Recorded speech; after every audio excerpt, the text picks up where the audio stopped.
Assalamualaikum warahmatullahi wabarakatuh. Perkenalkan, nama saya Muhammad Taufik Rizky, mahasiswa Universitas Terbuka Prodi Sistem Informasi.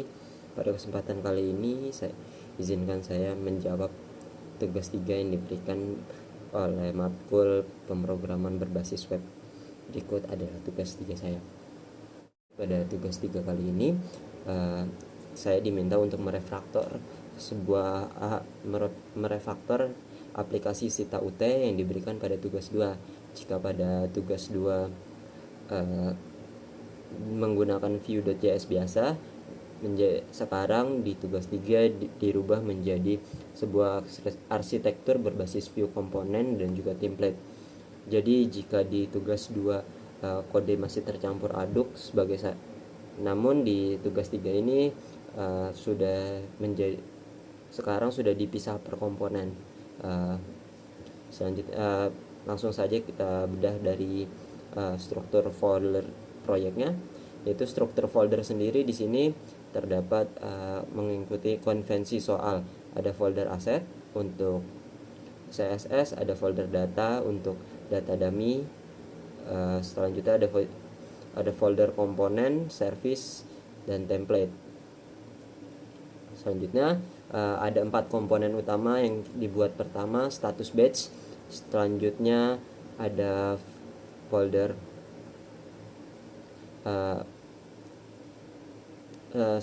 stock di sini, stock table. Dan selanjutnya ada do tracking dan app modal.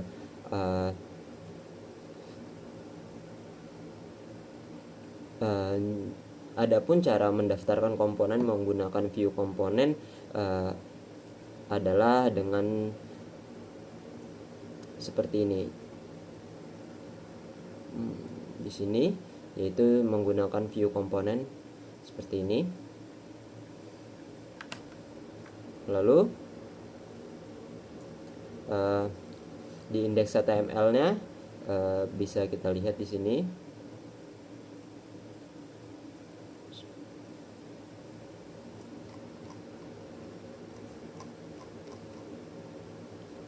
Di sini ada template ID template stock ini untuk menggunakan template menggunakan komponen tadi. Selanjutnya nama komponen menggunakan kebab case BA stock table sesuai konvensi view. Template-nya disusun terpisah di indeks HTML dengan ID PL stock di sini, ID template stock di sini, dan ini menggunakan pola X template. Jadi view tahu template mana yang harus dipasang komponen, mana yang lewat ID-nya. Selanjutnya navigasi antar halaman, saya menggunakan sistem tab sederhana, variable tab di root instance. Ini ada untuk codingnya, saya di sini ada di sini ada ya di sini untuk selanjutnya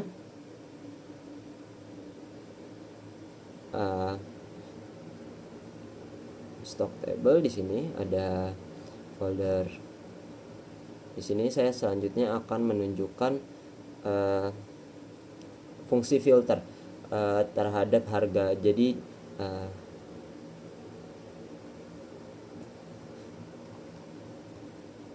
sebentar. Di sini akan menggunakan ini untuk filter harga dari bahan ajar yang ditunjukkan sendiri. Hasil dari if ini untuk memformat nilai sebelum ditampilkan dipanggil tanda pipe di template. Cara pakainya sendiri di template seperti ini. Item di sini di indeks HTML penggunaannya ada di sini, yaitu menggunakan ini plus harga, item, dan harga akuntansi. Selanjutnya v4 table stock menggunakan v4 di dalam template itu terdapat di sini. Ini untuk v4. yang menunjukkan. Selanjutnya ya, saya menggunakan ini supaya satu item data bisa punya dua kondisi tampilan, yaitu baris normal dan baris edit inline, tanpa menambah elemen ekstra ke DOM. Selanjutnya saya akan menjelaskan terkait tooltip di sini. Tooltip. Di sini VHTML dipakai untuk filter catatan HTML. Field ini berisi markup HTML seperti tag, M atau strong, sehingga kita tidak bisa memakai masthead karena hasilnya akan tampil sebagai teks mentah sementara, sehingga kita membutuhkan VHTML supaya browser merender HTML-nya. Selanjutnya saya akan menerangkan terkait penggunaan vbind. Sebentar.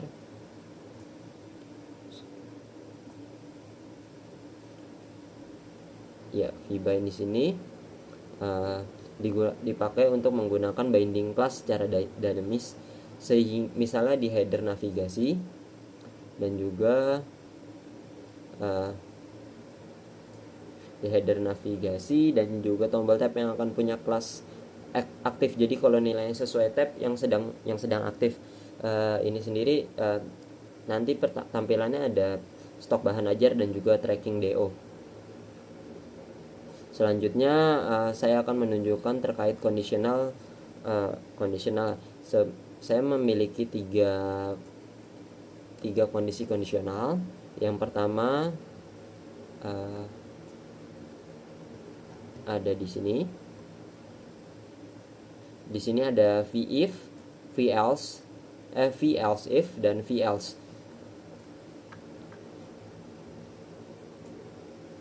Vif sendiri merupakan tampilan loading spinner, yaitu velse if menampilkan pesan error dan velse adalah menampilkan konten aplikasi. Selanjutnya di sini terdapat vshow yang digunakan untuk tab navigasi. Vshow berbeda dari vif sendiri. Elemennya tetap ada di DOM, namun hanya disembunyikan dengan CSS display none. Ini lebih efisien kalau konten sering dibuka tutup karena tidak perlu recreate DOM. Ketiga, kondisional saya terdapat pada status stok. Di sini status batch.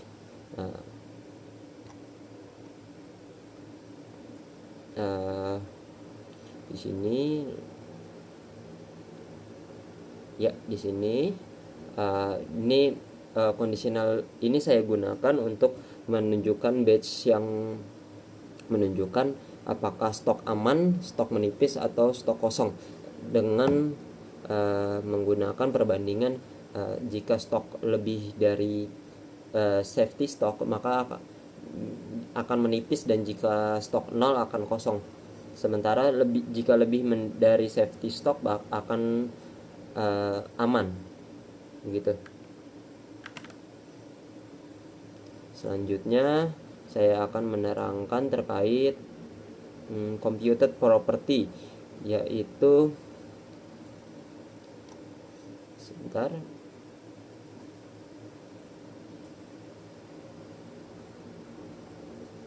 Di sini computed property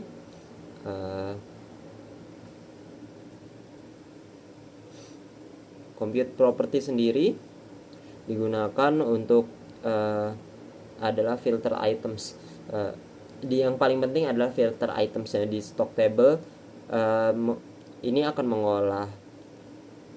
mengolah logika filter dan sort sekaligus. Computed property hanya dihitung ulang jika ada data yang dipantau berubah, jadi tidak perlu recompute terus menerus. Inilah yang dimaksud soal tidak perlu recompute kembali. Ada juga show kategori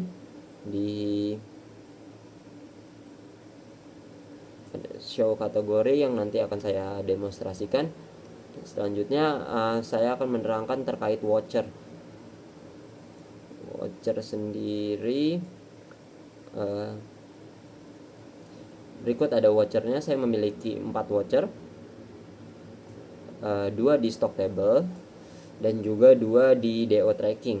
Watcher pertama di sini filter UPBJJ yang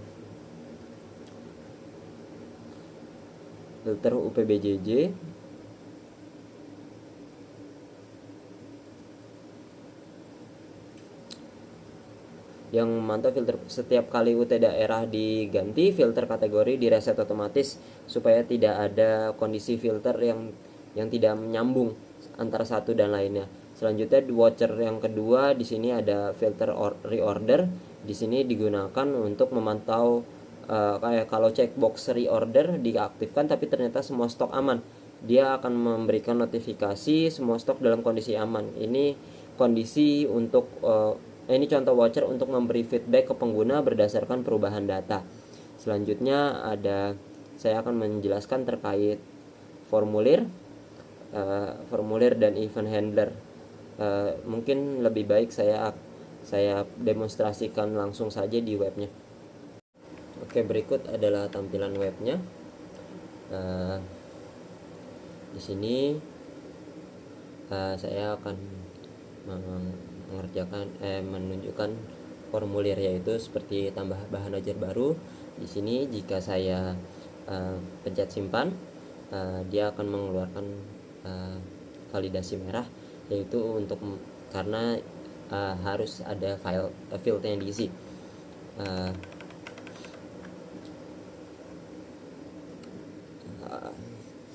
Formulir tambah data menggunakan vModel untuk two-way data binding. Artinya input pengguna nantinya langsung tersinkron ke data view dan sebaliknya. Setiap field mempunyai vModel yang terhubung ke new item di komponen. Ini bisa terjadi karena adanya penggunaan input vModel new item di index HTML. Selanjutnya terdapat keyboard event yang setiap inputnya memiliki add key up yang untuk memanggil submit add di dalam fungsi submit add yang ada di file stocktable.js. Ada pengecekan kalau tombol yang ditekan bukan enter, yaitu fungsinya akan langsung berhenti. Jadi data hanya tersimpan saat pengguna menekan enter. Selanjutnya validasi yang dilakukan wajib dicek. Ini yang sebelumnya saya bilang, yaitu di sini jika validasinya bekerja dengan baik langsung menunjukkan error message dengan warna merah, karena ini pesan menggunakan VIF yang yang merepresentasikan jika kosong atau ini akan menunjukkan error tampilan yang berwarna merah. Ini bisa selanjutnya saya coba mengisi form dengan benar. Di sini saya coba dengan asal saja ya. Selanjutnya judul mata kuliah juga saya asal. Pilih kategori mata kuliah wajib, pilih UPBJJ Jakarta, raknya R1 L5 saja sesuai contoh. Selanjutnya di sini harga saya akan isi 12.000 saja, stok awalnya 10 dan safety stoknya saya 89. Lalu jika saya pencet enter langsung akan terdaftar di sini. Ini dikarenakan keyboard event yang tadi saya jelaskan. Selanjutnya fitur edit, inline edit ini akan mengubah menjadi form seperti ini.